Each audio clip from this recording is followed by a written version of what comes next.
Hi, I'm Jimmy Wales. I'm the founder of Wikipedia. There's this old saying that information wants to be free, but people forget the second half of the quote, which is, and information also wants to be expensive. The issue around information is that information is often very expensive to produce. Like high quality journalism isn't cheap. It really matters and it has to be invested in. And yet once it's produced, it can be transmitted very, very cheaply.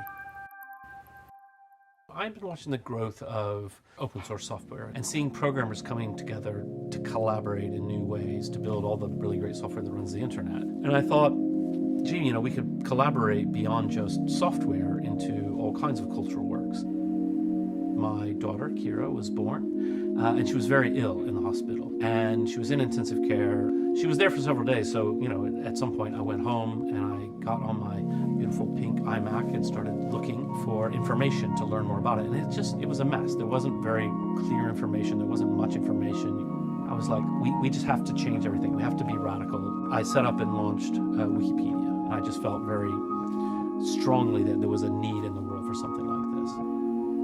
There's normally two basic motivations people have for participating. One is just fun. So people really enjoy going and writing about a hobby, a personal interest.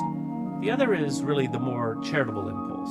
Maybe you spend an hour improving something in Wikipedia, then you go to bed and think, okay, the world is just a little bit better than when I started. Somebody somewhere will read that and they're going to be informed in a way that they wouldn't have been. I remember very, very clearly, this was September 11th, 2001, and we had been going for about 9 months by that time, as we started in January.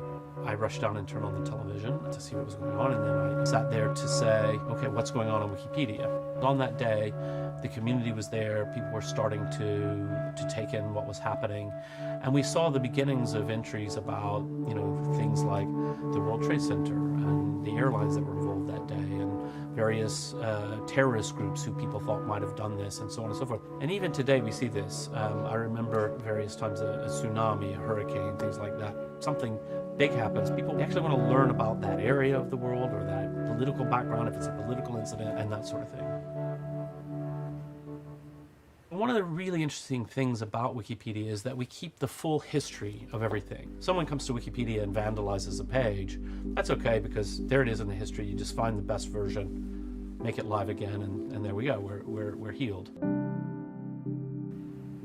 I think this will, in the future, and actually probably already today, be a fascinating treasure trove for historians who are researching, in particular, what was the common thoughtful understanding of issues at various times. And that, for me, is the first step in trying to find a better human understanding of the world, to find peace, to find closure around lots of issues, and ultimately to find progress.